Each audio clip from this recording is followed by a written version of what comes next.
New York and Washington. This is BBC World News. The United States under attack as hijacked planes crash into the heart of American power. Two rip through the twin towers of the World Trade Center. One after the other, the towers collapse into rubble. The extent of casualties is still unclear. Then Washington, another plane crashes into a defense building in the Pentagon.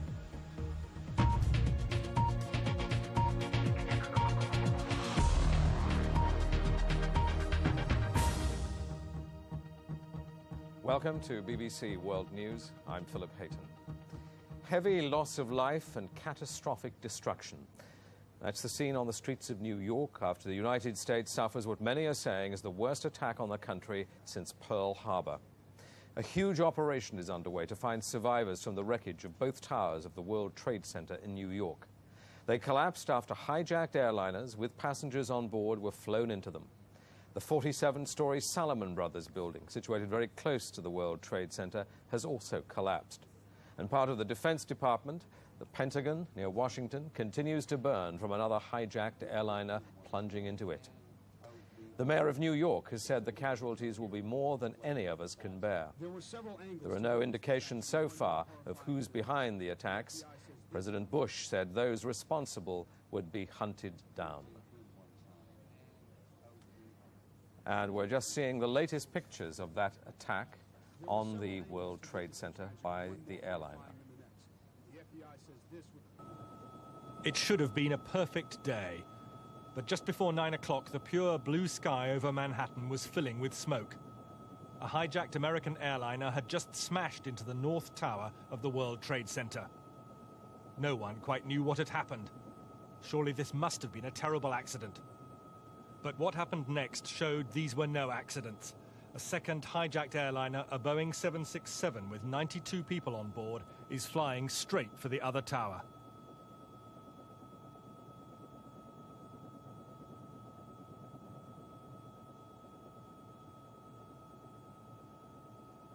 By now, many hundreds of people must already have been dead, and the unfolding disaster could be seen all around New York. Another one. I'm taking a look. Oh my God! Oh, Jesus! Oh my God! My own eye. Another plane just went in. Must be a car or something. Oh my God! Another plane just went in. At that time, there would have been about 10,000 people in each tower of the World Trade Center, many thousands more in the Wall Street financial district all around. Those who could were running for their lives.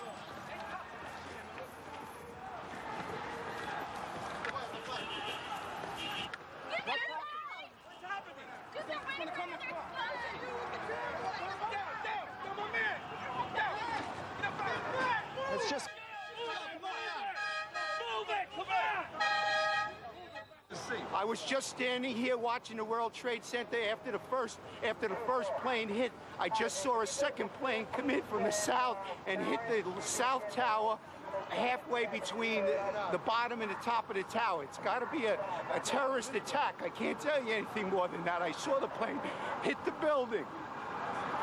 When a big explosion happened, some guy came out, his skin was all off. I helped him out. This is him all over. There's people jumping out of windows. I've seen at least 14 people jumping out of windows. It's horrific. I can't believe this is happening. We heard a big bang, and then we saw smoke coming out, and everybody started running out, and we saw the plane on the other side of the building, and there was smoke everywhere, and people are jumping out the windows. Over there, they're jumping out the windows, I guess because they're trying to save themselves. I don't know. But it wasn't only New York and America's financial heart which was under attack. Now it was the nation's capital, too. In Washington, the Pentagon was hit, headquarters for the armed forces of the world's superpower. A third hijacked airliner, again with dozens on board, had been crashed with devastating results. By now, smoke was billowing around Capitol Hill, and the White House was being evacuated. People were talking of a new Pearl Harbor, someone declaring war on the United States. And back in New York, the nightmare was still far from over. Firefighters were in the basement of the World Trade Center, wondering if the building above was safe. The unthinkable was about to happen. The South Tower, all 110 stories, collapsed. And it was all live on American television. Thanks very much. Completely collapsed. The whole side has collapsed? The whole building has collapsed. The whole building has collapsed? The building has collapsed. That's the southern tower you're talking about. Exactly. The second building that we witnessed the airplane enter. On the ground, emergency services hardly knew which way to turn. People still trapped in the second tower had seen it all and could only wave in desperation. But it was already too late for rescue. The second tower, representing America's trade and wealth, was about to go.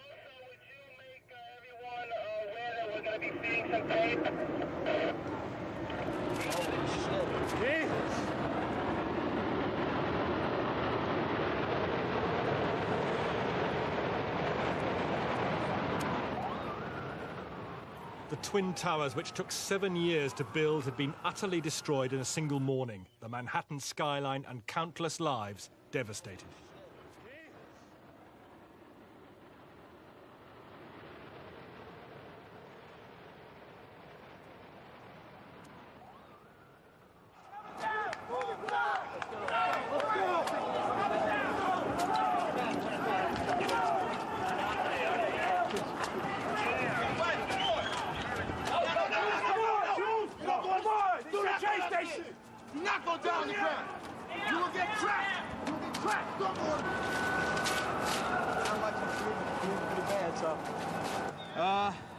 Big boom, come down the steps, everything fine till we got to the basement, and then everything just fell in. I got trapped under there with another guy, crawled out, kept getting hit in the head, had bags rolled around. Finally, we clawed our way out over the rubble. Yeah. Come on down. We did all right. All right, way to be, Tom. Let's go. Even the bloodied felt incredibly lucky on this terrible day. And firefighters could embrace each other for a few moments before facing many more hours of trauma. As New York struggled to cope, to adapt to the clogging dust, the fallout of so much tragedy, more news was coming in, a fourth crashed airliner in Pittsburgh. And somehow, American government seemed almost powerless amidst all this. The centers of that power had been evacuated, key congressional leaders taken to secret locations. The president himself whisked to a nuclear bunker in Nebraska, shaken but pledging somehow to find those who masterminded this day of mayhem and massacre. Freedom itself was attacked this morning by a faceless coward. And freedom will be defended. I want to reassure the American people that the full resources of the federal government are working to assist local authorities to save lives and to help the victims of these attacks. Make no mistake, the United States will hunt down and punish those responsible for these cowardly acts. Hours after the attacks, the United States, the whole world, is struggling to take it all in. There's really no more rescue the firemen can seriously attempt. It's now a question of salvage amid the wreckage, as others in New York try to establish how many men, women and children have been lost. A priest picks his way through the New York ruins. The World Trade Center has been reduced to the stumps of skyscrapers that once helped define one of the world's most vibrant cities, normally loud with life. An entire society feels itself violated by terror. James Robbins, BBC News. Now, reports are just coming in, unconfirmed reports from Afghanistan, that Afghanistan's capital is under attack. It's early on Wednesday morning. We'll bring you more information as soon as we get it. Of course, there is speculation that this could be retaliation by the Americans, but there's nothing firm yet. It may be at least 24 hours before there's any accurate estimate of how many people died in today's attacks in the States. But the mayor of New York said tonight the death toll would be more than any of us could bear. He also appealed for blood donations for the injured, who've been taken to 170 hospitals across New York. Rescue workers overwhelmed by their task. For New York, this was a nightmare come true. The scale of the carnage remains unclear, but it's possible that many thousands of people may have been killed. It's still too dangerous for the authorities to search the rubble that was the World Trade Center. The National Guard has been sent in to relieve exhausted firemen. The hospitals are overwhelmed. All right, well then let's go north then. For a while, the city's mayor Giuliani was himself trapped in the emergency control center, which was close to the towers. Later, he said the city's hospitals had been coping with more than 2,000 injured, but it's clear there's much more bad news to come. Good afternoon. The number of casualties will be more than any of us can bear ultimately, and I don't think we want to speculate on the number of casualties. The effort now has to be to save as many people as possible. As survivors walked around dazed, no one could be sure how many did not escape before the towers collapsed. Some estimate as many as 20,000 could still have been inside. Across America tonight, families will be coming to terms with untold grief. Within a couple of hours of the attack, volunteers were queuing to give blood at this Red Cross centre after the city's hospitals reported a critical shortage. Red Cross shelters are also being set up, offering support to the injured and bereaved. In Washington, rescue workers tended to hundreds of defense staff. After the Boeing 757 had crashed into the Pentagon, there was an orderly evacuation from the rest of the building. But nearly 5 hours later, the flames were still too intense to allow rescue in some affected areas. Again, the death toll is uncertain. I don't have any sense of scale at all. We know there are casualties. I can't give you a good number, and we're going to work to try to get that as quickly as I can, but we don't have it yet. America is in shock. As well as the casualties on the ground, 266 died on board the 4 aircraft. But everyone knows that that is just the start. The full horror of what's been done to this resilient nation will take time to sink in. Neil Dixon, BBC News. In the past few minutes, as we were saying only a few minutes ago, reports are coming in from the Afghan capital, Kabul, that it's come under attack. The reports speak of missiles flying over the city. It follows a series of catastrophic attacks on the heart of American power in New York and Washington. 2 hijacked passenger jets were flown directly into the Twin Towers of the World Trade Center in New York during the morning rush hour. The towers caught fire and collapsed. Shortly afterwards, another hijacked airliner was flown into the Pentagon building in Washington. The building burst into flames and part of the 5-sided structure collapsed and continues to burn. With me now is Geeta Gurumurthy, who's been following events in the past few minutes. What more can you tell us about this apparent missile attack on Kabul? Well, we only have a few details, but it does seem unconfirmed that explosions have lit up the evening sky in Kabul. There seems to be a series of flashes and flames in the capital, missiles, large incoming missiles flying across the city.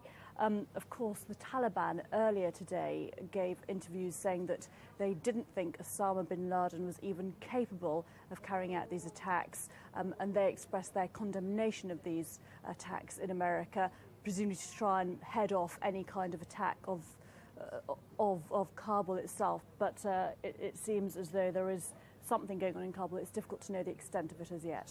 And what's Osama bin Laden said today? Anything? We haven't heard anything directly from him at all. A great deal of speculation, as we've been hearing over the last few hours, about his potential role in this. We've heard condemnation, interestingly, from around the world, from Iran, from Syria, although Iraqi television, it's reported, is saying that they say that this is justified retaliation, if you like. So again, interesting sounds coming out of Iraq at the moment, but nothing from bin Laden's camp directly. If these are American missiles on Kabul, I suppose Osama bin Laden will not be in Kabul tonight. I mean, he's the guest of the Taliban, but he's presumably up in the mountains in his hideaway somewhere. Well, one would expect so. He obviously has an extremely elaborate network of hideaways. They will be expecting some sort of retaliation very quickly from the Americans. They will be fearful of that, and that's perhaps why the Taliban try to head off such retaliation by condemning publicly what has happened. But obviously for America, it's much easier for them to take a strike in Afghanistan, even though they don't know that bin Laden's there, but it sends a warning sign to Afghanistan that they are hosting someone that they see as a threat. Peter, thank you. Well, a short time ago, I spoke to the Israeli Foreign Minister, Shimon Peres, in Jerusalem, and he gave me his reaction to today's attacks. You know, it's like a Pearl Harbor, like a new form of a war, or like a terrible new arm, and we have to take it very seriously. Our hearts is clearly with the people of the United States, but this was not an attack just upon America. It was an attack upon civilization, upon humanity, an attempt to introduce the jungle as the rule of our time and our days. And I think we have to take it very seriously. We are going over from a world of enemies and armies to a world of dangers of a global nature without strategies and without organizations. We have to get ourselves organized.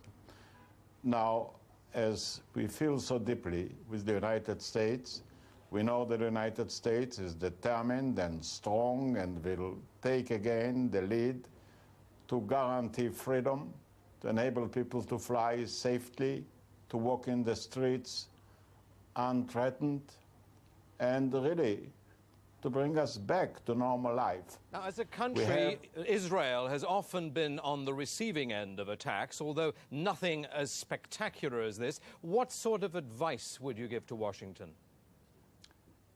To organize it globally in both directions, to identify every country that hosts or supports terror or terrorism, to stop it, otherwise they will be declared as a country of terror with all the consequences. Secondly, to call upon all leaders of religion and culture to stand up and declare themselves against this phenomena of suicidal terror, because it's becoming one of the greatest dangers of our time. It goes against the gospel, and the clergymen have to call each in his own religion to put an end to it. One final question, Mr. Peres. Many people suspect a Middle East dimension to these attacks. Do you think there's a possibility that American public opinion might want to disengage from the Middle East because they see it as too risky now for America? I don't think it has to do with the region. It has to do with the form of confrontation and war. There were acts of terror in the United States disconnected with the Middle East, and there are terror in many other places all over the world, including Turkey, including Algeria, including Pakistan. And we have to get ourselves organized not to let small mafias of killers, of cheaters, of liars to disturb our life. They can appear unexpectedly at every place. They can endanger every group of people, and we shouldn't permit it to disturb our life as a human assembly. Shimon Peres, Israel's foreign minister, speaking to me from Jerusalem a little earlier. Now, we were talking a few moments ago about these reports of a missile attack on the capital of Afghanistan, Kabul. Now, the latest from American officials, quoted by the Reuters news agency, is that the Americans believe Kabul explosions are not as a result of American action. They may be because of the Afghan opposition. You may remember a couple of days ago, the military leader of the Afghan opposition was attacked, and some reports said he was dead or certainly seriously injured. This line of thinking perhaps could suggest that this is retaliation by the Afghan opposition for the attack against one of their leaders. We're getting pictures all the time coming in from New York. I imagine many of them taken by amateurs.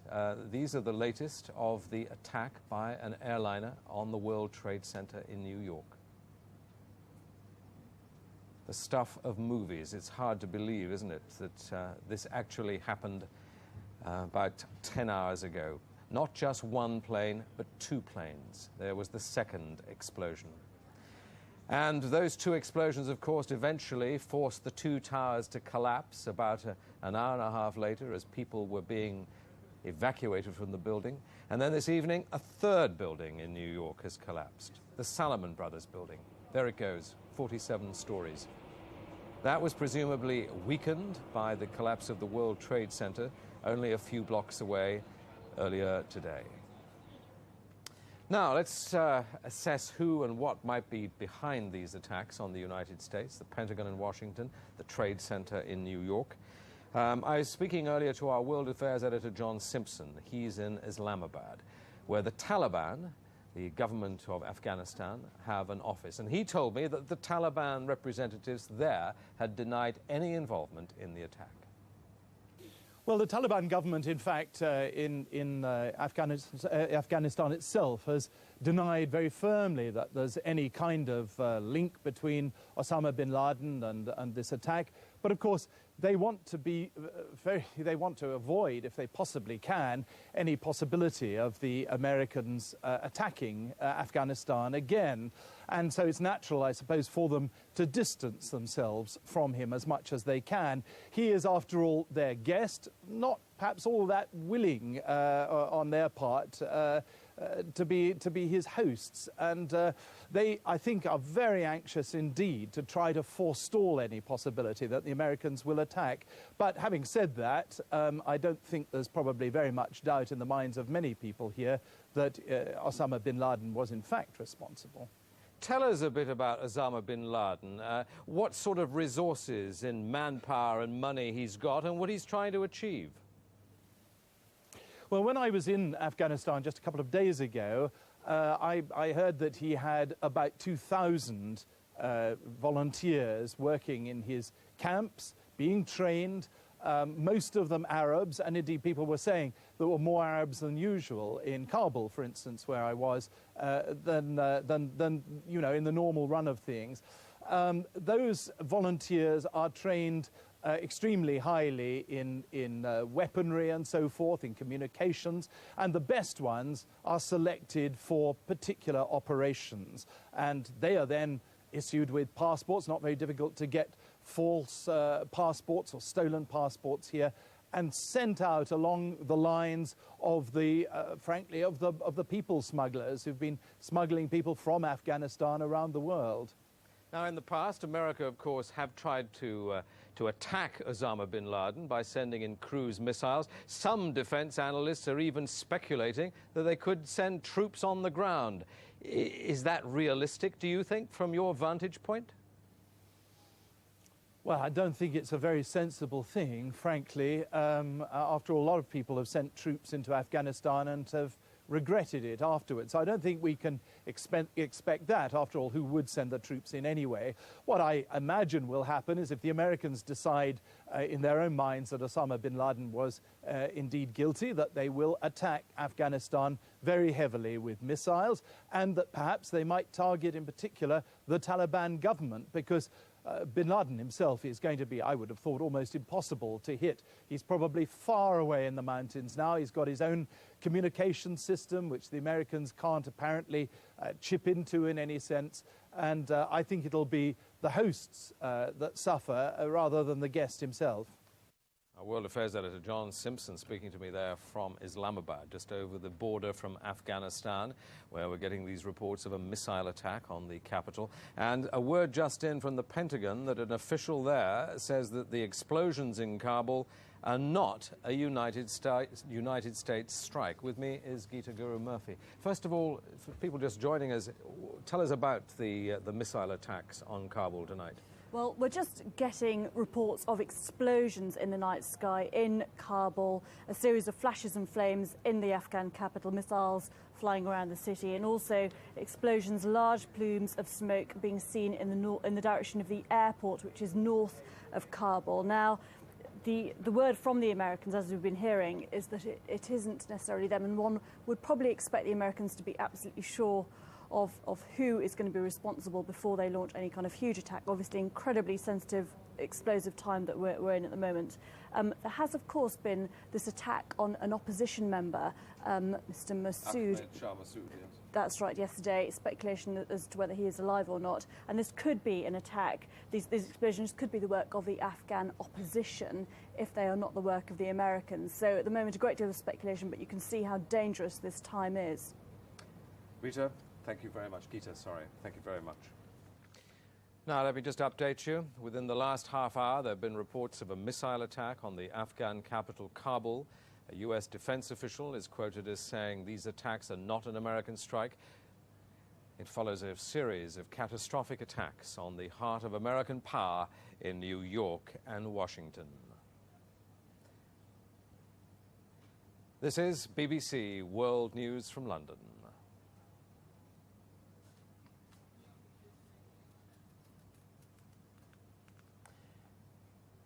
And continuing our upsum there of the events in New York and Washington today, 2 hijacked passenger jets were flown directly into the Twin Towers of the World Trade Center in New York during the morning rush hour, about 10 hours ago.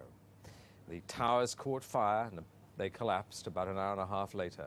A third building in the complex, the Salomon Brothers building, 47 stories, has also collapsed. That's within the last few hours. Shortly afterwards, another hijacked airliner was flown into the Pentagon building in Washington. That was earlier today, this morning. The building burst into flames and part of its 5-sided structure collapsed and continues to burn. Across America, they're trying to come to grips with the enormity of what has happened. As our correspondent Tom Carver reports, it'll be days before the country returns to anything resembling normal life. The American Airlines plane slammed into the ground floor of the Pentagon. It was less than an hour after the World Trade Center attack. All 6 stories of the building on one side were destroyed, leaving a massive hole in the military headquarters of the world's superpower. Stunned 3-star generals and clerks were herded into surrounding car parks, which were turned into emergency medical centers. The Air Force was activated to shoot down any other plane which came close. This is the first attack on the Pentagon in American history. You could tell it was like a suicide bomber, but I'm not saying it was a bomb, but, you know, it was a plane. And it just came, it came streaking down and it hit short. It didn't go into the top of the Pentagon. It came like in short, and then everything sprayed up, like a fireball sprayed up on the wall. A quarter of an hour later, a 757 crashed into a field close to Camp David, the president's rural retreat. The president himself was hundreds of miles away in Florida, about to talk to some school children, when his chief of staff, Andrew Card, whispered the news to him. Minutes later, he was boarding Air Force One. Instead of returning to Washington, he went to an Air Force base in Louisiana. Make no mistake, the United States will hunt down and punish those responsible for these cowardly acts. I've been in regular contact with the Vice President, Secretary of Defense, the National Security Team, and my cabinet. We have taken all appropriate security precautions to protect the American people. Washington itself has been virtually sealed off from the outside world. Every federal office has been closed, thousands of workers sent home. Even Congress has been evacuated and shut. It's another Pearl Harbor for this country. And I gathered my staff and we calmly held a prayer meeting, and then I told them to go home. Across the country, banks and schools have been ordered to close. Inner cities are deserted. Many parts of the country have declared states of emergency. There is no air traffic over America at present. All planes have been ordered to land at the nearest airport. A nationwide appeal for blood has gone out. In several cities, the phone networks have been frozen. Here on the eastern seaboard, the motorways are clogged with traffic. If it was the terrorists' intention to sow confusion and panic in America, at least on this day, it would seem they succeeded. Tom Carver, BBC News, Washington. Tom Carver there reporting on how America reacted to today's catastrophic attacks. BBC World News. Now, one of our correspondents, Stephen Evans, was in the second tower at the World Trade Center in Manhattan when the plane hit it. And I asked him what he'd seen.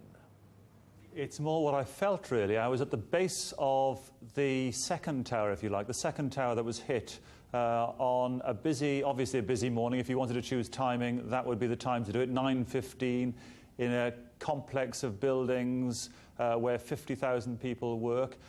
There was an explosion.